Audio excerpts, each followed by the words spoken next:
Bonjour à toutes, bonjour à tous. Merci de nous rejoindre dans cette série de vidéos Une journée en tant qu'administrateur IT. Aujourd'hui, nous allons vous parler des équipes sans propriétaire. Je me présente, je suis Émilie, responsable des actions marketing chez Powell Software. Et aujourd'hui, je suis accompagnée de Mathieu Silberman, notre Chief Product Officer. Dans l'épisode précédent, nous vous parlions des équipes inactives et les enjeux que cela représente sur votre environnement Teams.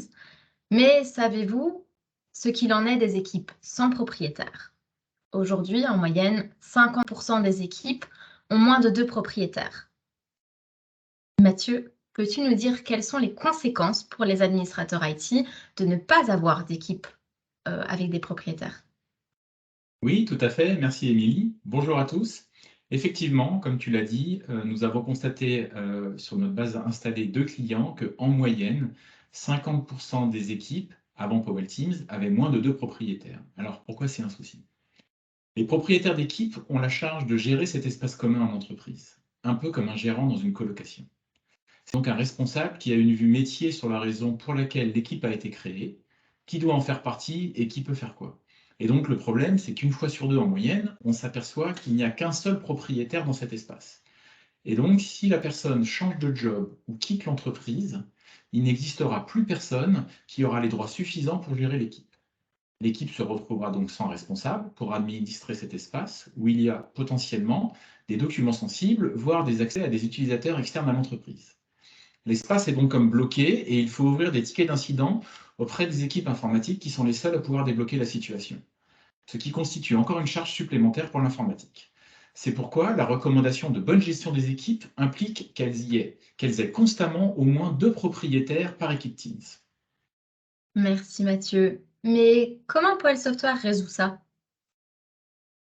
Eh bien, nous le résolvons au travers de notre application Powell Teams, qui est donc une app que l'on installe dans Microsoft Teams et qui résout le sujet à plusieurs niveaux.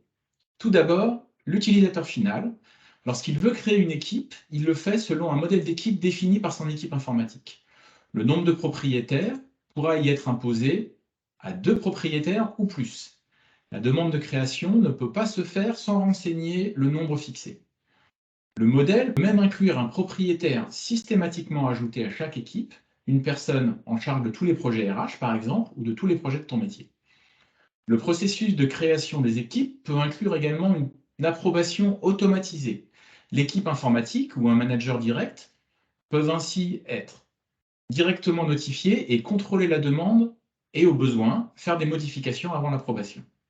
Enfin, une fois les équipes créées, Powell Team scanne en permanence que le nombre de propriétaires reste suffisant pour chaque équipe. Des rapports sont à disposition des équipes IT pour les alerter en cas de manquement. Et pour encore leur simplifier la tâche, le bot Powell Teams peut être activé pour envoyer automatiquement une alerte aux propriétaires d'équipe lorsque le nombre devient insuffisant, leur demandant de prendre une action corrective. Merci Mathieu. En résumé, quels sont les bénéfices de Powell Teams? Eh bien, si tu l'as compris, avec tout ce que nous avons exposé précédemment, Powell Teams permettra de garder sous contrôle le nombre de propriétaires dans chaque équipe, au moins 2, pour en assurer la bonne gestion. Et ce, dès la création des équipes, via nos modèles faciles à paramétrer et à utiliser, mais ensuite tout au long du cycle de vie, avec nos rapports automatisés et les bots, pour prendre des actions auprès des utilisateurs et des propriétaires. Les équipes sont donc correctement managées, l'information reste sous contrôle et le temps passé à administrer Microsoft Teams par les équipes IT est ainsi optimisé. Voilà, Émilie.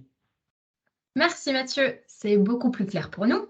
Nous savons maintenant pourquoi et comment éviter ces équipes sans propriétaire dans Microsoft Teams et pourquoi Powell Teams peut nous aider dans nos tâches administratives quotidiennes. Si vous êtes administrateur IT et que vous souhaitez en savoir plus sur votre environnement Teams, nous vous invitons à regarder nos autres vidéos dans la série Une journée en tant qu'administrateur IT. Et si vous souhaitez un bilan personnalisé de votre environnement Teams, nous vous invitons à nous contacter. Merci Mathieu, merci à vous et à bientôt! À bientôt.